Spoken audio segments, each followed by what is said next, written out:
Olá, meus amigos e minhas amigas.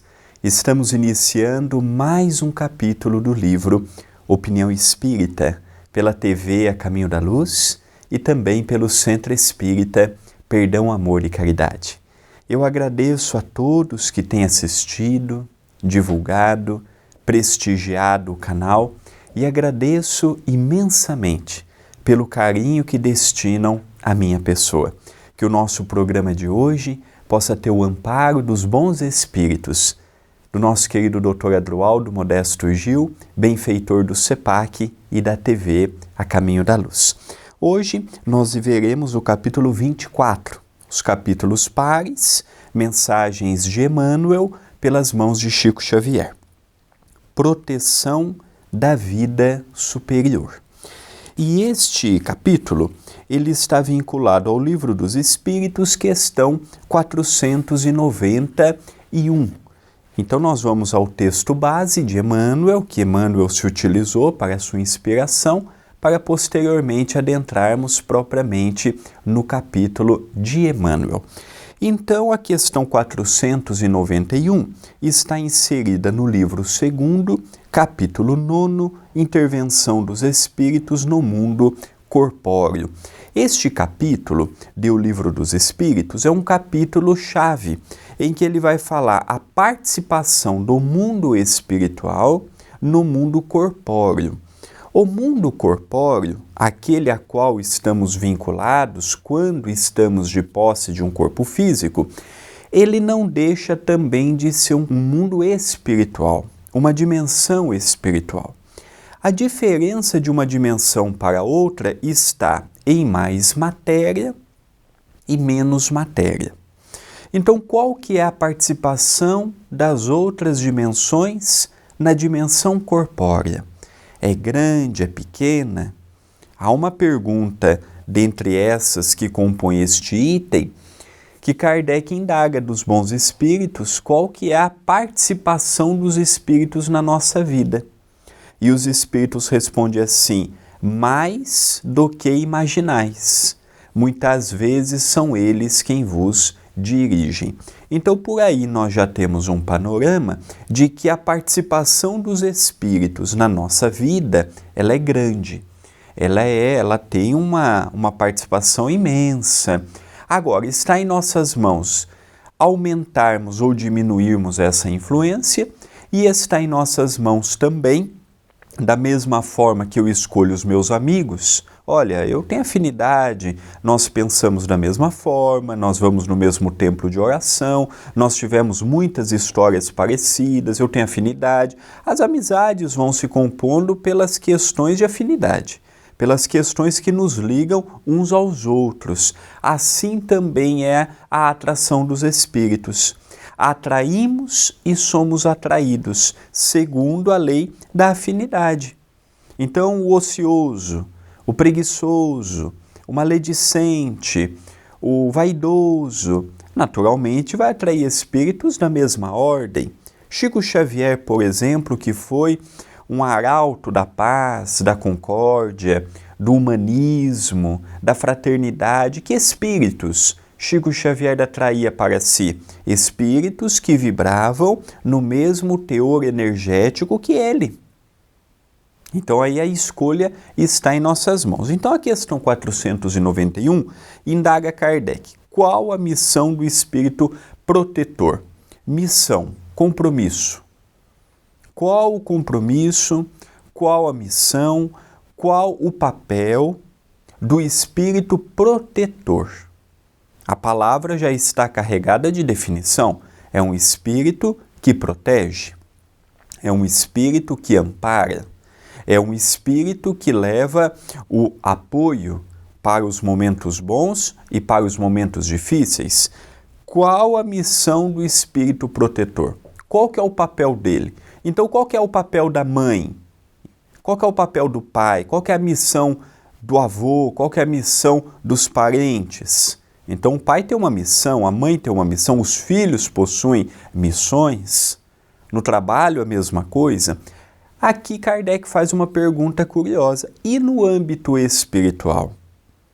Podemos imputar aos espíritos protetores qual tipo de responsabilidade? Resposta: a de um pai para com os filhos, conduzir o seu protegido pelo bom caminho, ajudá-lo com os seus conselhos, consolá-lo nas suas aflições, sustentar sua coragem nas provas da vida. Então, qual que é o papel primordial do espírito protetor? A figura de um pai para com o filho. O pai tem aquele papel junto da mãe, evidentemente, em que um papel completa o outro, um não é mais importante nem menos importante do que o outro, um soma com o outro.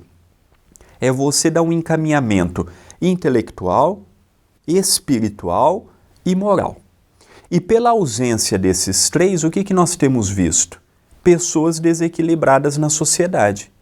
O desequilíbrio não está pela ausência de religião, pela ausência de entendimento de certo e de errado, é por uma base muito equivocada que nós temos hoje as crianças desde tenra idade. Não sabem o que é um não sabem o que é um limite, os pais invertem os papéis, quer legal o papel de pai e de mãe para babá, para avó, para creche, para professor, não quer ter responsabilidade de cuidar, não quer ter responsabilidade de estar junto naquele ato importante que a paternidade e a maternidade exige.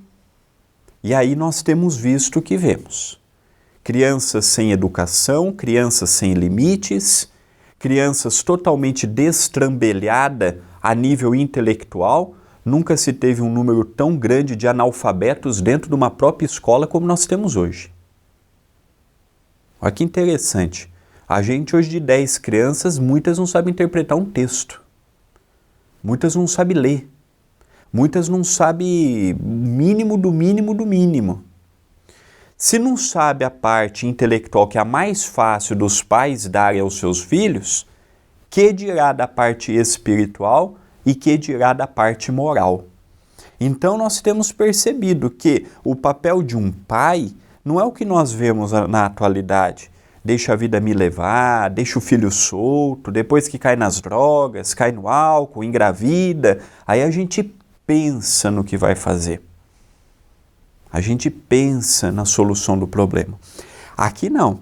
Aqui nós vemos, quando ele fala a afeição de um pai para com o filho, é no sentido nobre da paternidade.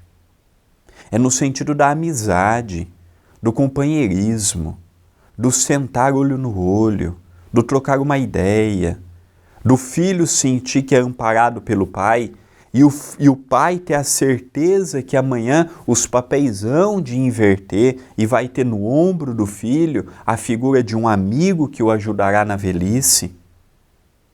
O papel do pai ele é um papel sublimado. O papel da mãe é um papel sublimado. São papéis que nos envolvem, toda uma questão moral por detrás dele. E aí sim a religião soma, e aí sim uma base soma, tudo vem construindo. E essa realidade de paternidade e maternidade não está vinculada a dinheiro. Eu conheço famílias muito simples, que são ótimos pais, e eu conheço pais muito ricos que são péssimos pais. Para ser um bom pai e uma boa mãe, você não precisa ter dinheiro. Você não precisa ter um bom emprego. Você não precisa dar uma melhor escola para o teu filho. Não. Tem pais bons que são simples. Vou contar uma história rápida aqui que ocorreu comigo aqui no Núcleo Chico Xavier, que é o departamento do CEPAC. Quando, num sábado, estava entregando a sopa, e antes da sopa nós temos a distribuição das cestas básicas e do café solidário. Chegou um pai, você via pela roupa, você via pela aparência, não tinha mais do que 40 anos. E o seu filho, presumíveis 8, 9 anos. Ele agarrado ao pai. E quando o pai pega a cesta, toma o café com o filho, o pai fala assim, meu filho, uma atitude como a que eles estão tendo é uma atitude muito nobre. É uma atitude, meu filho, que ajuda muito aqueles que precisam como nós estamos precisando hoje. Às vezes, meu filho, não é fácil pedir. Às vezes não é fácil a gente que trabalhou a vida toda ter que vir numa instituição pedir uma cesta porque não temos nada para comer. Mas se não fossem eles, meu filho, talvez hoje nós não teremos o arroz, o feijão, o macarrão. Às vezes é preferível engolir o orgulho e entender os desígnios do Criador. Aquela conceituação simples, de um pai simples, mas de uma profundidade, de uma amorosidade, em tenra idade, encaminhando o filho para ser um homem de bem, tendo condições ou não, não há preço que pague. Então o papel, a missão do espírito protetor é a mesma de um pai e de uma mãe revestida de toda a autoridade moral que esses papéis lhes dão, como oportunidade de encaminhamento para os filhos bem amados que Deus, o nosso Pai, concedeu. O capítulo de hoje, o capítulo 24, proteção da vida superior, nós vamos ver em torno disto, Emmanuel nos falando. Há mais de um século, conforme se depreende da questão número 491 do Livro dos Espíritos, inquiriu Allan Kardec dos mentores desencarnados que lhe presidiam a obra, qual a missão do espírito protetor? E o esclarecimento veio claro, a de um pai com relação aos filhos, a de guiar o seu protegido pela senda do bem, auxiliá-lo com os seus conselhos, consolá-los nas suas aflições, levantar-lhe o ânimo nas suas provas da vida. Tracemos reduzidas anotações aos 5 pontos enunciados. Emmanuel é um escritor fabuloso, maravilhoso. A didática que Emmanuel tem é direto, é objetivo e fácil o seu entendimento. Difícil é a aplicação. Não é fácil viver tudo que Emmanuel nos pede. O postulado espírita, a transformação íntima, moral, é um convite, é um desafio diário. Mas aqui nós temos um pouquinho do panorama que ele quer nos dizer. Então ele pegou a resposta da espiritualidade e dividiu em 5 pontos. Eu tratei muito a questão do primeiro parágrafo, quando nos fala a de um pai com relação aos filhos. Mas há muito mais do que isto. Este é um ponto. E ainda há outros 4 que Emmanuel fez questão de, no mundo maior, pegar um tempo para refletir. Quando nós estamos de posse de um livro mediúnico, já paramos para analisar que aquele espírito, aquele autor espiritual, na dimensão em que ele se encontrava, ele também parou, refletiu, anotou, para depois passar para o médium? Já paramos para analisar esse contexto? Então Emmanuel também meditou no mundo maior, também parou seus inúmeros afazeres para pensar um pouquinho como falar, como escrever, como transmitir uma mensagem. E aqui nós vamos começar então pelo primeiro ponto dos 5 que ele elencou com a resposta da questão 491. Um pai consagra-se aos filhos durante a existência terrestre, pavimentando-lhes o caminho com todas as facilidades que o amor lhe possibilite. Entretanto, não consegue exonerá-los das tribulações, referente às dívidas contraídas por eles em passadas reencarnações. Então, por mais que o meu pai me ame, por mais que o meu pai queira o meu bem, dívida espiritual só pode ser paga pelo indivíduo. Se eu adquirir uma dívida e o meu pai tiver compaixão, ficar apiedado da minha situação, e se ele tiver condição econômica, ele poderá quitar minha dívida, materialmente falando. Mas isso não ocorre no âmbito espiritual. Então, às vezes, a gente vê aqueles pais que chegam aqui no centro, o filho aleijado, moribundo, surdo, mudo, cego, com dificuldades neurológicas, cognitivas, com dificuldades das mais variadas. No centro espírita nós vemos de tudo. E de repente nós vemos a abdicação de uma mãe e de um pai vivendo em função dos filhos. Uma vez chegou uma mulher para o Chico, ela falou assim: Chico, Deus me emprestou 3 pedras preciosas na condição de filhos. Todos eles têm problema, Chico. Um é cego, outro é mudo e surdo, o outro não anda e não fala. Chico, a minha vida é viver em função deles. Chico olhou para ela e falou assim: graças a Deus, minha filha. E ela falou assim: mas Chico, eu não tenho paz. Eu não consigo tomar um banho sem que um deles grite: mamãe. Como é que é graças a Deus? Pois é, minha filha, são aqueles mesmos que ontem você desviou do caminho, incentivando-os à criminalidade. E hoje, pela bênção de Deus, está em tua casa na condição de filhos amorosos, requerendo do teu regaço o acolhimento, o afeto e o encaminhamento para o bem. Aquela mulher voltou para a sua cidade e trabalhou o restante da vida em função dos filhos bem-amados. E ela, pelo amor, pelas informações do Chico, conseguiu encaminhá-los à senda do bem. Não quitou a dívida deles. Como disse há pouco, não podemos transferir para nós a dívida do outro, mas ajudou com que cada um fosse devagarzinho melhorando a sua realidade espiritual. Então, o papel que Emmanuel nos fala é: por mais que eu me apiede da situação de um pai, de uma mãe, de um filho, de uma filha, de um conhecido, cada um de nós está no seu momento. No planeta Terra, por mais que eu não compreenda direito a lei da reencarnação, véu do esquecimento, ação e reação, plantio e colheita, causa e efeito, não existe uma pessoa sequer que esteja privado por uma situação que não tenha necessidade de passar por ela. A dor, a provação, o resgate, a expiação, ou mesmo a missão que o Espírito pede, pode ter 3 conotações diferentes. A primeira é uma expiação. Toda ação gera uma reação.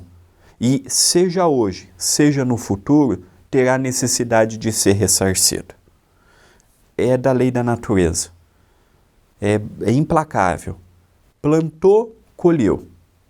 É a lei que Deus estipulou. O perdão: eu estou arrependido, eu errei.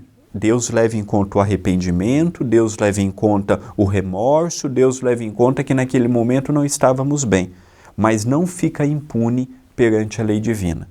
Levará-se em conta muitos atenuantes, mas será necessário em devido momento, de alguma maneira que a lei divina encontra, para o ressarcimento daquela dívida. Provas. Então o Espírito pede: olha, eu quero vir com determinada dificuldade para ver se eu dou conta de vencer. Então eu quero vir com a cegueira para ver se eu não lamento. Eu quero vir com a invalidez, dependendo dos outros, para ver se eu estou realmente na senda da humildade. Então há provas que os espíritos vão pedindo. Mas há também aqueles que aceitam as missões como encaminhamento para terceiros. Vêm com determinadas dificuldades, evidentemente que os ajuda também como seres humanos a crescer, mas que serve para envolver toda uma família. Então, quando a gente tem, por exemplo, um doente, uma pessoa com câncer em casa, envolve geralmente a família toda. É o filho que vai levar, é o neto que vai buscar, é o outro que vai cuidar, é o outro que vai dormir junto, é o outro que vai ajudar a dar um banho. Você envolve uma cadeia de pessoas na doença que enquanto você está bem, você não envolve. Então existem vários tipos de dificuldades. Nem tudo é karma, nem tudo é do pretérito, nem tudo é do passado. Vimos o primeiro ponto, veremos agora o segundo. Determinado educador abraçará generosamente o compromisso de orientar alguém nas trilhas da virtude. Contudo, o aprendiz traz a consciência livre para aceitar ou não as indicações que se lhe sugere. O amigo ampara a outro amigo, administrando-lhe avisos oportunos. Todavia, é provável que o beneficiário não os admita, resolvendo tomar experiências difíceis à própria conta. Isso acontece muito com as orientações dos pais bem intencionados em relação aos seus filhos. Então, os filhos, no auge da adolescência, é cheio de achar que sabe o mundo. Nunca trabalhou na vida, não sabe o que é pagar uma conta, não sabe o que é administrar uma casa, não sabe o que é trabalhar 8, 9 horas por dia. O jovem só sabe estudar. Quando estuda, porque a maioria leva o estudo na brincadeira. Mas o jovem acha que conhece o mundo. O jovem encontra o primeiro amor e já despreza os pais pelo primeiro amor. Nunca viu a pessoa na frente e já acha que a pessoa vai amar mais do que os pais.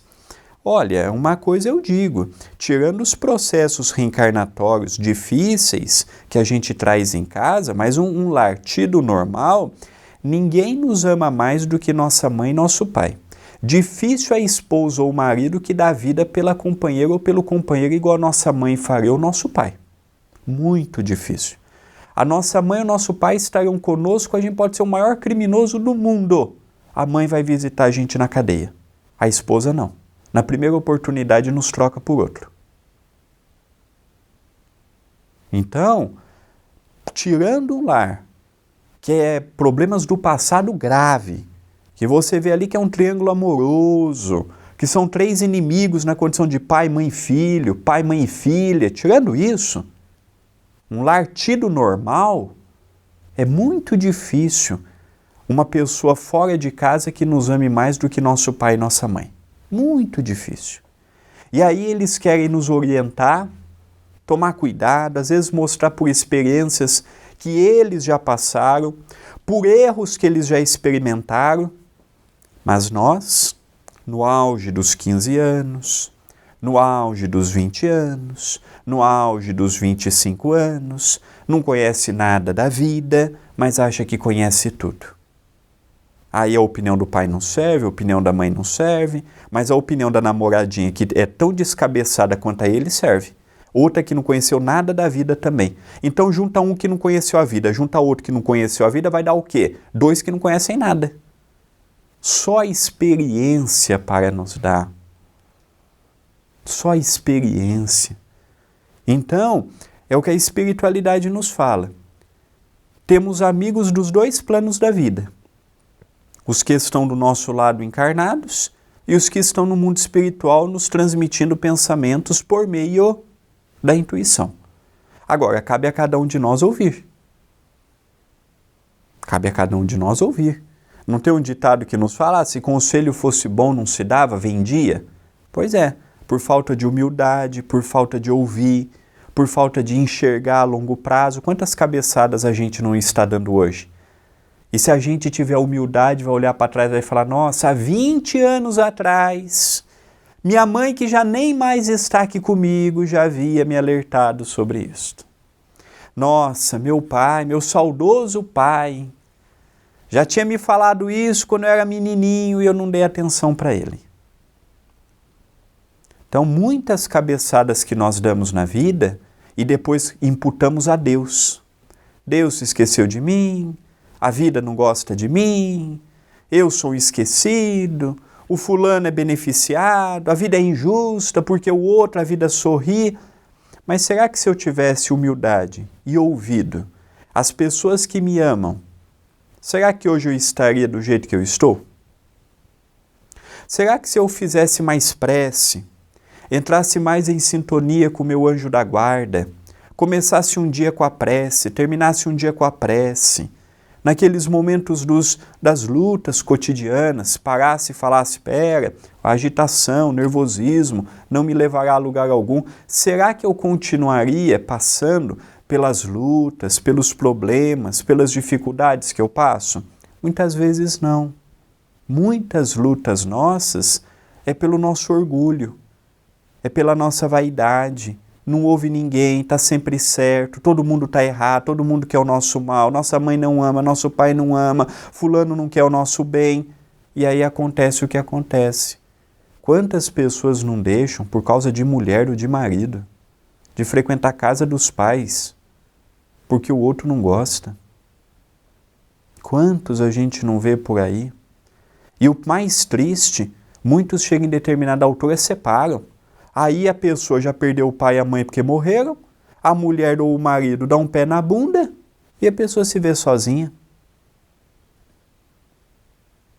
São as escolhas, não são?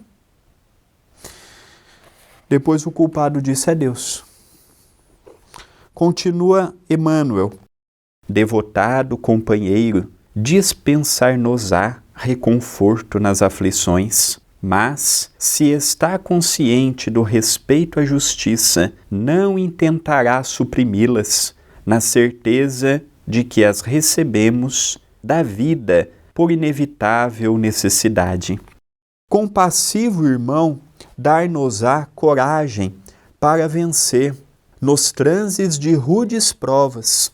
No entanto, se realmente nos deseja felicidade, procederá conosco à maneira do professor que instrui o discípulo nas dificuldades do ensino, sem furtar-lhe os méritos da lição. Então, a compassividade, a compreensão, o entendimento de que somos ainda seres pequeninos, os espíritos nos olham como crianças espirituais. Quando eu olho para minha filha, eu não posso dar um chacoalhão nela por ela chorar, por ela não saber como falar e ficar agitada. Eu não posso. A espiritualidade nos olha como crianças espirituais. Olha o André fazendo birra de novo. Olha o André dando showzinho de novo. Olha o André, parece que não aprende, sofre, sabe que está sofrendo e gosta de sofrer. Essa é a visão que os espíritos têm de nós. Por isso que eles não saem do nosso lado. Porque eles olham igual uma mãe olha para o filho. Vai ajudar, vamos lá. Uma hora ele vai aprender. E vai a vida toda. Igual eu falo para o doutor Adroaldo. Olha, doutor Adroaldo, você aprende muito comigo. E ele dá risada e pergunta, por quê? Eu te ajudo a desenvolver a paciência. Você entra com as matérias maravilhosas, me passa conteúdos maravilhosos, me ensina coisas que eu nunca vi, nunca pensei. E eu te ajudo a desenvolver a paciência, a tolerância, a caridade de lidar com o irmão perturbado, igual eu sou. Ele cai na gargalhada. Mas essa é a verdade. Essa é a verdade. Ainda damos mais trabalho do que alegria para os espíritos. Ainda, pela nossa forma de ser e de agir, de pensar e de lidar no dia a dia, ainda nos levam à conta. Ainda nos levam à conta de crianças espirituais. Então eles vão tendo. É igual a mãezinha. Eu lembro quando meu pai tinha posto de gasolina em Pouso Alegre, era de frente para a cadeia. Hoje a cadeia em Pouso Alegre já não é mais no centro da cidade, e o meu pai há mais de 10 anos já passou o posto para frente. Mas quando ele tinha os dias na semana que eram para visita. Quantas vezes ali encostada no posto não iam as mães, mães com muleta, mães com andador, mães com aquele ar sofrido, porque nenhuma mãe em sã consciência coloca um filho no mundo para ser preso. Nenhuma mãe se vê daqui a 10, 20, 30, 40 anos visitando um filho na cadeia. Nenhuma, por mais que a mãe seja desajustada, desequilibrada, sem noção do certo e do errado, você não bota um filho no mundo para isso. E você vê aquelas mães com aquele ar sofrido, com aquele ar derrotado muitas vezes, por ter esmerado tanto, ter dado tanto amor. E às vezes a mãe se sente, é por culpa minha. e vai lá toda semana, vai, visita, abraça. Era emocionante quando um preso saía, a mãe do outro lado esperando com o braço aberto, muitos pais esperando com os braços abertos. Então nós percebemos que não é fácil a vida aqui. Então a espiritualidade nos vê da mesma forma, com a mesma compreensão, com a mesma compaixão. E encerra Emmanuel dizendo: longe de nos classificarmos por espíritos protetores, de vez que somos simples e imperfeitos servidores de todos aqueles que ainda sofrem o esmeril das lutas humanas, compreendemos as dores e os constrangimentos de quantos imploram socorro e exceção em nossas casas de fé, mas a clareza doutrinária recomenda se proclame que o Evangelho não promete gratificações do mundo e que o Espiritismo não anuncia vantagens materiais no que concerne a ilusão. Nós todos, espíritos vinculados ainda à terra, estamos evoluindo e resgatando, aprendendo e edificando no burilamento da alma. Estendamos mãos fraternas, amparando-nos mutuamente. Reconheçamos, porém, que progresso reclama esforço, quitação pede reajuste, estudo exige atenção e trabalho roga suor. Maravilhoso o texto de Emmanuel, os ensinamentos que nos transmite no dia de hoje, está em nossas mãos. Tudo está em nossas mãos. A forma, como conduziremos, como agiremos. É igual quando nós temos uma dívida. Nós podemos tentar pagar num tempo maior, podemos usar todo o tempo que o banco nos permite e vamos pagando gradativamente, como podemos entrar na inadimplência.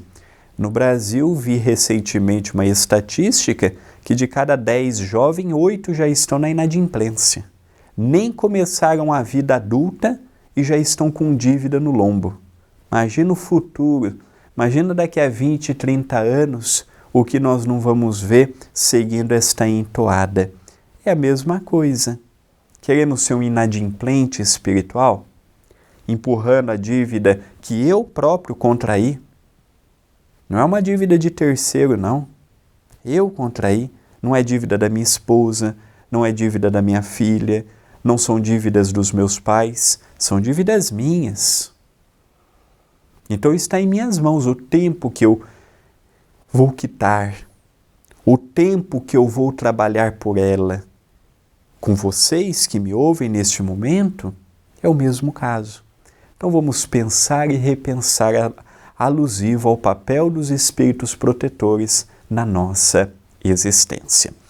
Eu agradeço à TV, a Caminho da Luz e ao Centro Espírita Perdão, Amor e Caridade pela oportunidade que me deram de mais um dia poder estar juntos, pensando, repensando, aprendendo, sob a luz de Allan Kardec, o nosso codificador, e com obras maravilhosas de Chico Xavier como a de hoje. Lembro que a TV está com uma meta, chegarmos até o final do ano com 100 mil inscritos, e só chegaremos a esta marca com a sua ajuda. Já é inscrito no canal? Já habilitou as notificações? Se ainda não, se inscreva. E se já é inscrito, compartilhe, divulgue, leve a mensagem adiante. Votos de muita paz e até o nosso próximo encontro.